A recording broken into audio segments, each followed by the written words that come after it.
നമുക്കിന്നൊരു chicken fry തയ്യാറാക്കാം. അപ്പോൾ വെറും ചിക്കൻ ഫ്രൈ അല്ല, ഒരു സ്പെഷ്യൽ മസാലയൊക്കെ തയ്യാറാക്കിയിട്ട് അതിൽ നന്നായിട്ട് പെരട്ടി ഫ്രൈ ചെയ്തെടുത്തിട്ടുള്ള നല്ല സോഫ്റ്റ് ആയിട്ടുള്ളൊരു ചിക്കൻ ഫ്രൈഡ് റെസിപ്പിയാണ്. അപ്പോൾ ഇതെങ്ങനെ തയ്യാറാക്കാമെന്ന് നോക്കാം. അതിനായിട്ട് ഞാനിവിടെ എടുത്തിട്ടുള്ളത് 1 കിലോ ചിക്കനാണ്. അപ്പോൾ നിങ്ങൾക്ക് എത്ര വേണമെന്നനുസരിച്ചിട്ട് അതെടുക്കാം. അതുപോലെ തന്നെ ഞാനിവിടെ വലിയ പീസായിട്ടാണ് എടുത്തിട്ടുള്ളതും. അതും നിങ്ങളുടെ ഇഷ്ടമനുസരിച്ചിട്ട് ചെറിയ പീസാക്കണമെങ്കിൽ ആക്കിയെടുക്കാം കേട്ടോ. അപ്പോൾ ഇത് നന്നായിട്ടൊന്ന് കഴുകി വൃത്തിയാക്കി വെള്ളം ഒട്ടും ഇല്ലാതെ ഞാനൊരു പാത്രത്തിലേക്ക് എടുത്ത് വെച്ചിട്ടുണ്ട്. ഇനി ഇതിലേക്കുള്ള ആദ്യത്തെ മസാല നമ്മൾ തയ്യാറാക്കുവാണ്. അപ്പോൾ അതിനായിട്ട് മിക്സിയുടെ ചെറിയ ജാറിലേക്ക് നിങ്ങൾക്ക് എരിവിനനുസരിച്ചിട്ടുള്ള വറ്റൽമുളക് ചേർത്ത് കൊടുക്കാം.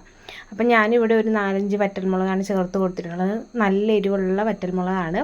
അതുപോലെ ഇതിലേക്ക് ഒരു വലിയ കഷ്ണം ഇഞ്ചി ഒന്ന് കട്ട് ചെയ്തിട്ട് ഇട്ട് കൊടുക്കുക. അതുപോലെ ഒരു 6-7 വെളുത്തുള്ളി, ഒരു 3-4 ചുവന്ന ഉള്ളി ചെറുത്, അതും കൂടെ ചേർത്ത് കൊടുത്തിട്ട് കുറച്ച് കറിവേപ്പില, മല്ലിയില, പുതിനയില ഇത്രയും ചേർത്തിട്ട് നന്നായിട്ടൊന്ന് അടിച്ചെടുക്കുക. ഒത്തിരി പേസ്റ്റാക്കി എടുക്കണ്ട.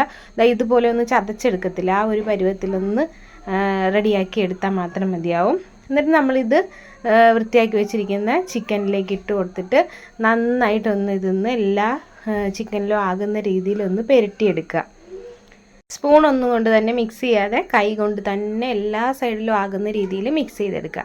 പിന്നെ ചിക്കൻ എടുക്കുന്ന സമയത്ത് വലുതെടുത്താലും ചെറിയ പീസുകളായിട്ട് എടുത്താലും നന്നായിട്ട് വരഞ്ഞിട്ടുണ്ടാകണം. എന്നാലേ ചിക്കൻ്റെ ഉള്ളിലൊക്കെ നല്ലതായിട്ട് മസാല പിടിക്കത്തുള്ളൂ. അപ്പം ഞാനിവിടെ നന്നായിട്ടൊന്ന് നമ്മളിപ്പോൾ തയ്യാറാക്കിയ മസാല പുരട്ടി വെച്ചിട്ടുണ്ട്.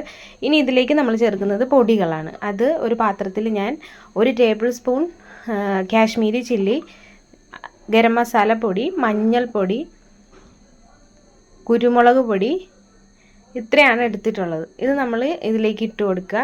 അതിനുശേഷം ആവശ്യത്തിനുള്ള ഉപ്പും കൂടെ ചേർത്ത് കൊടുക്കുക. ഇതിലേക്ക് ഇനി ഒരു കോഴിമുട്ട പൊട്ടിച്ചൊഴിച്ച് കൊടുക്കാവുന്നതാണ് മുഴുവനായിട്ടും. അതുപോലെ തന്നെ ഒരു നാരങ്ങയുടെ പകുതി കുരുവൊന്നും ഇല്ലാതെ ഇതിലേക്ക് പിഴിഞ്ഞൊഴിച്ച് കൊടുക്കാം. അപ്പോൾ ഇത്രയാണ് നമ്മൾ മസാലയായിട്ട് ഇതിലേക്ക് ചേർത്ത് കൊടുക്കുന്നത്. നിങ്ങൾക്ക് വേണമെങ്കിൽ കുറച്ച് ചിക്കൻ മസാലയൊക്കെ ഉണ്ടെങ്കിൽ ചേർത്ത് കൊടുക്കാം. അതും നല്ല ടേസ്റ്റാണ് ഇതിന്. അപ്പോൾ നന്നായിട്ട് ഇതെല്ലാം ഇട്ടതിന് ശേഷം കൈകൊണ്ട് തന്നെ വീണ്ടും മിക്സ് ചെയ്തിട്ടെടുക്കാം. അപ്പോൾ ഇത് കുറച്ച് അധിക സമയം നമ്മളൊന്ന് മിക്സ് ചെയ്തെടുക്കണം. കാരണം ഈ മസാല എല്ലാം എല്ലാ സൈഡിലും എത്തുന്ന രീതിയിൽ വേണം മിക്സ് ചെയ്തെടുക്കാൻ വേണ്ടിയിട്ട്. അപ്പോൾ അത് ഞാൻ നല്ലവണ്ണം കൈകൊണ്ട് മിക്സ് ചെയ്ത് വെച്ചിട്ടുള്ളതാണ്. ഇത് നമ്മൾ ഓവർനൈറ്റ് ഫ്രിഡ്ജിൽ വയ്ക്കുന്നതും ഏറ്റവും നല്ലതാണ്. ഇപ്പം നമ്മൾ ഉച്ചയ്ക്കൊക്കെ ആണെങ്കിൽ തയ്യാറാക്കി എടുക്കുന്നതെങ്കിൽ നമ്മൾ കുറച്ച് നേരത്തെ 1 മണിക്കൂർ, 1.5 മണിക്കൂർ വരെയൊക്കെ റെസ്റ്റ് ചെയ്യാൻ വയ്ക്കണം. അപ്പം ഞാനിവിടെ കറക്റ്റ് 1 മണിക്കൂർ റെസ്റ്റ് ചെയ്യാൻ വേണ്ടി സമയം കിട്ടിയുള്ളൂ.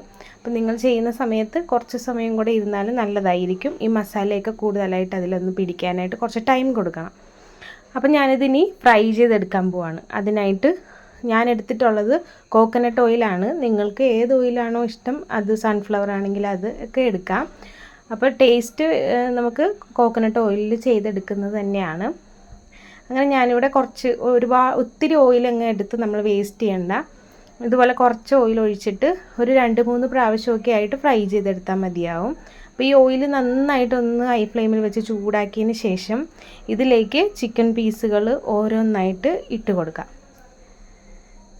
അപ്പം ഞാനിവിടെ ഒരു 3 പീസോളം ഇട്ടിട്ടാണ് ആദ്യം ഫ്രൈ ചെയ്തെടുത്തിട്ടുണ്ടായിരുന്നത്.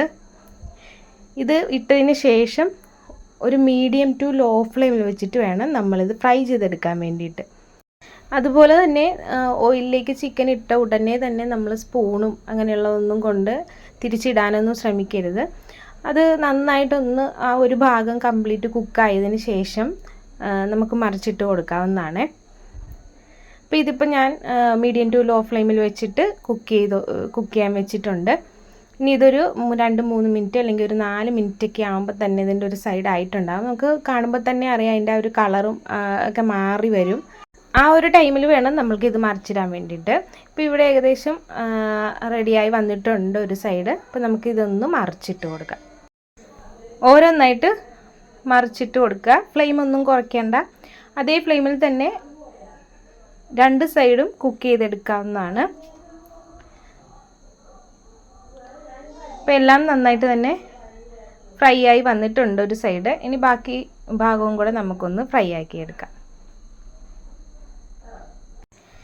ഇതിലേക്ക് ഇനി കുറച്ച് കറിവേപ്പില കൂടെ നമുക്ക് ഇട്ട് കൊടുക്കാം. വേണമെങ്കിൽ വറ്റൽമുളകൊക്കെ ഉണ്ടെങ്കിലും അതും കൂടെ ചേർത്ത് കൊടുക്കാവുന്നതാണ്.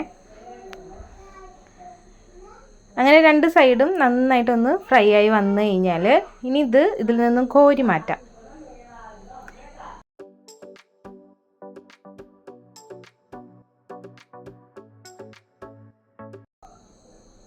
അപ്പോൾ ഞാനിവിടെ ഓരോന്നായിട്ട് എല്ലാം കോരി മാറ്റിയിട്ടുണ്ട്. ഇനി ഇതേ ഓയിലിൽ തന്നെ ബാക്കിയുള്ളത് നമുക്ക് ഫ്രൈ ചെയ്തെടുക്കാം. ഓയിൽ കുറവാണെങ്കിൽ കുറച്ച് ഒഴിച്ച് കൊടുത്തിട്ട് നന്നായിട്ട് ഓയിൽ ചൂടായതിന് ശേഷം മാത്രം ചിക്കൻ പീസുകൾ ഇട്ട് കൊടുക്കാവുന്നതാണ്. അപ്പോൾ അങ്ങനെ ഞാനിവിടെ മുഴുവനും ഫ്രൈ ചെയ്തെടുത്തിട്ടുണ്ട്. അടിപൊളി ടേസ്റ്റ് ആയിട്ടുള്ളൊരു ചിക്കൻ ഫ്രൈഡ് റെസിപ്പിയാണ്. മസ്റ്റായിട്ട് നിങ്ങളൊന്ന് ട്രൈ ചെയ്ത് നോക്കണം. നിങ്ങൾക്ക് തീർച്ചയായിട്ടും ഇത് ഇഷ്ടപ്പെടും. കൂടാതെ ആദ്യമായിട്ട് നമ്മുടെ ചാനൽ കാണുന്നവരൊന്ന് നമ്മുടെ ചാനലും കൂടെ ഒന്ന് സബ്സ്ക്രൈബ് ചെയ്യുക. താഴെ കാണുന്ന ബെല്ലൈക്കൺ കൂടെ നിൽക്കി ഓൾ എന്ന ഓപ്ഷൻ കൊടുക്കാൻ മറക്കണ്ട. എന്നാലേ ഞാൻ പുതിയ വീഡിയോസ് ഇടുമ്പോൾ നിങ്ങൾക്ക് നോട്ടിഫിക്കേഷൻ ലഭിക്കുകയുള്ളൂ. കൂടാതെ ലൈക്ക് ചെയ്യുക, ഷെയർ ചെയ്യുക, കമൻറ്റ് ചെയ്യുക. Thank you for watching.